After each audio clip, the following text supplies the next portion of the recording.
Այս տարվա առաջին երամսյակի տվյալով մեր երկրում 782,100 աշխատատեղ կա։ Միայն մարտի կտրվածքով աճը նախորդ տարվա նույն ամսվա համեմատ 7-8% է։ Ընդ որում դինամիկ աճը պահպանվում է 2021-ից սկսած։ Էկոնոմիկայի նախարար Գևորգ Պապոյանի պնդմամբ գրեթե բոլոր ոլորտներում աշխատատեղերի աճ է գրանցվել։ Մոտ 6000 աշխատատեղ ավելացել է մանրածախ առևտրում, ավելի քան 1200 նոր աշխատատեղ է ավելացել ծրագրային ապահովման ոլորտում, մոտավորապես 4400 աշխատատեղ ավելացել է շինարարության ոլորտում եւ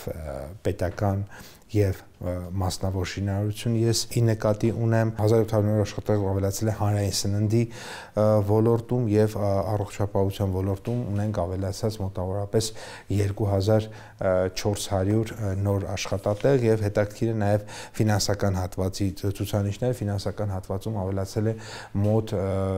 1200 նոր աշխատատեղ։ Նույն ֆինանսական հատվածում էականորեն աճել է ամսական միջին աշխատավարձը նախորդ տարվա համեմատ ավելի քան 33%։ Ոչ առևտրային գործունեության, առողջապահության, շահումով խաղերի, հանրային սննդի ոլորտներում աշխատավարձի աճը 3-ից 5%-ի սահմաններում է։ Մոտ 10%-ով նվազել է հագուստի արտադրության, 3.5%-ով շինարարության, 2.6%-ով մանրածախ առևտրի ոլորտների աշխատավարձերը։ Մյուս ոլորտներում այս ու նախորդ տարվա մարտին աշխատակիցները նույն չափ են վարձատրվել։ Եթե նախկինում բիզնեսի լեզուն էր երկար, կոպիտ ասած, աշխատողների հանդեպ, հիմա բիզնեսի լեզուն ավելի կարճ է, աշխատողների լեզուն է երկար։ Ինչու, որովհետև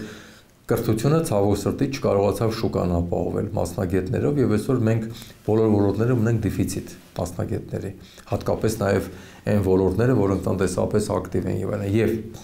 բիզնեսը ուզեց-չուզեց գնաց նրան, որ զիջումներ համարենք, թե մարդկային համարենք, միևնույնն է գնաց նրան, որ ավելացրեց աշխատավարձները։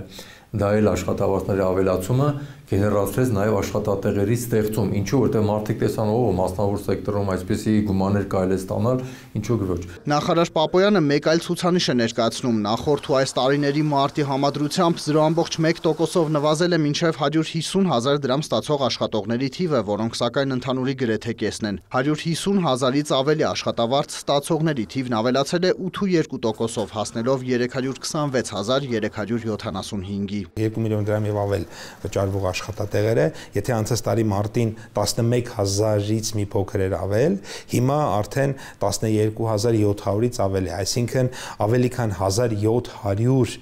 նոր աշխատատեղ է Հայաստանում հայտնվել, որոնք 2 միլիոն դրամից ավել աշխատավարձ են ստանում։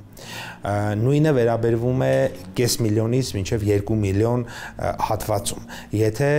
նախկինում մոտավորապես 75000 աշխատող ունեինք, որ կես միլիոնից 2 միլիոն աշխատավարձ էր ստանում, հիմա ունենք ավելի քան 14000 ավել, այսինքն 89400 աշխատատեղ ունենք Հայաստանում, որոնք որ կես միլիոնից 2 միլիոն աշխատավարձ են ստանում։ Պապոյանն առանձնահատուկ ընդգծում է խաղային ոլորտում աշխատատեղերի անկումը մոտ 1900-ով, 40,000-ից ավելի նոր աշխատատեղը չի կարող մեկ գործոնի հաշվին լինել, մանրամասնում է նախարարը, թվարկում է տնտեսության զարգացում, ստվերի դեմ պայքար, պետական մի շարք ծրագրեր, մասնավորապես անհուսալի վարկերի մարում, հայտարարագրվելու պարագայում սոցիալական վճարի վերադարձ, բարձրացել է նաև հանրային ինքնագիտակցությունը, տնտեսվարողներն էլ ավելի բարեխիղճ են դարձել։ Ընդհանուր առմամբ տարբեր քաղաքականությունների, ասենք 10 քաղաքականություն այսպես գալիս են եւ մի տեղում իրենց արդյունքները տալիս են, բայց որոնց մեջ իհարկե առանձնահատուկ եւ կարեւոր դեր ունի տնտեսության զարգացումը, որովհետեւ մեր տնտեսությունը 24 թվականին զարգացել է 5.9%-ով եւ 25-ին շարունակում է զարգանալ եւ բնականաբար դրա իր հետևից բերում է